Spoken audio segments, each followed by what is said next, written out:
छोटा सा बच्चा अपने पिताजी से बोलता है कि पिताजी, अगर हमें जीवन में खुश रहना है या सफल रहना है तो हमें किस चीज़ में क्या करना चाहिए जिस जिस वजह से हम सफल रह सकें।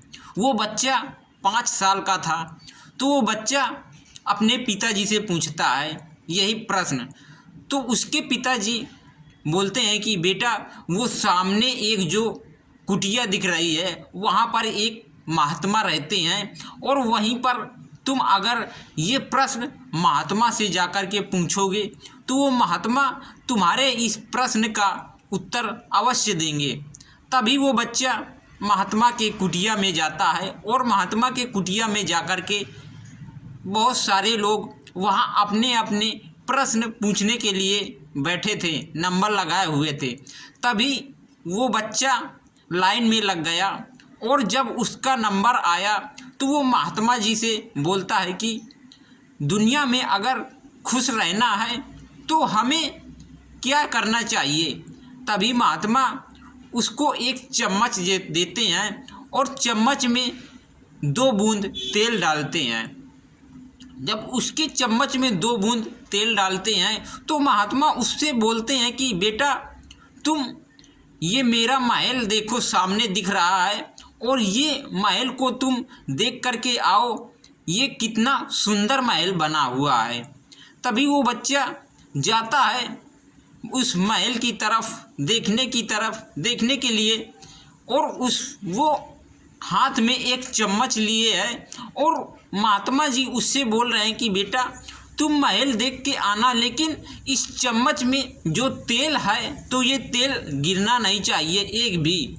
तो वो बच्चा जाता है महल देखने, और तभी वहाँ देखता है कि ये महल कितना सुंदर है, और वहाँ से फिर वापस आ जाता है।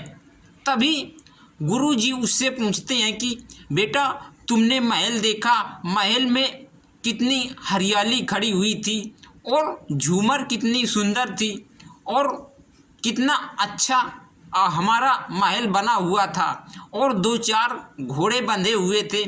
तभी वो बच्चा बोलता है कि महात्मा जी, मैंने आप जो बोलते हो मैं कुछ नहीं देखा है वहाँ पर।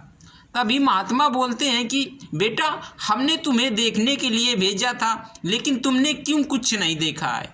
तभी वो बेटा बोलता है कि गुरुजी, आप बोल रहे थे कि इस चम्मच में 2 बूंद जो तेल है तो ये तेल एक भी गिरना नहीं चाहिए। मेरा ध्यान तो इस तेल में ही था, और अगर इस तेल से ध्यान हट जाता तो मैं उसको देखता, अगर महल को देखता तो मेरा ये तेल गिर जाता। तभी वो गुरुजी उस बच्चे से बोलते हैं कि बेटा, जाओ और जाकर के दोबारा तुम महल देख के आओ कैसा है। तभी वो बच्चा दोबारा महल देखने गया। तो वो दोबारा महल देखने जाता है, तो ये महल जब देखता है तो वहाँ कितना सुंदर महल बना हुआ है। वहाँ 4 घोड़े बंधे हुए हैं, और सुंदर सुंदर गमले लगे हुए हैं, और झूमर भी लगी हुई है। तभी वो वापस जब आता है तो महात्मा से बोलता है उस महल के बारे में कि गुरुजी, ये महल कितना सुंदर है, काश यहाँ मुझे रहने को मिलता तो सारा आनंद ही आ जाता।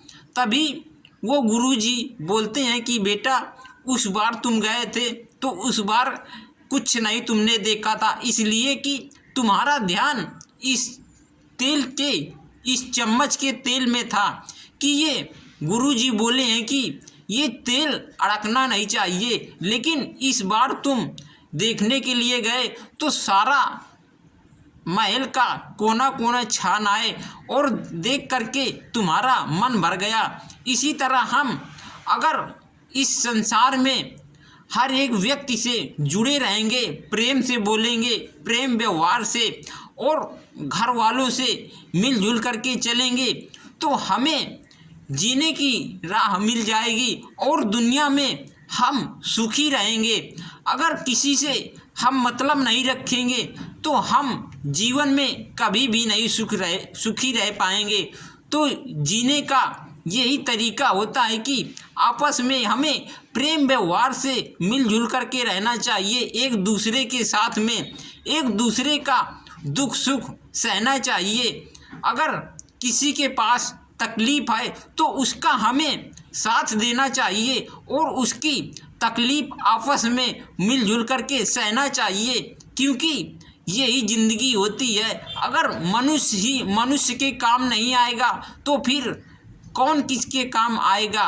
यही ज़िंदगी होती है, क्योंकि आपको भी कोई आपदा पड़ सकती है, तो अगर आप किसी के हर्जे मर्जे में साथ नहीं दोगे तो आपका साथ कौन देगा।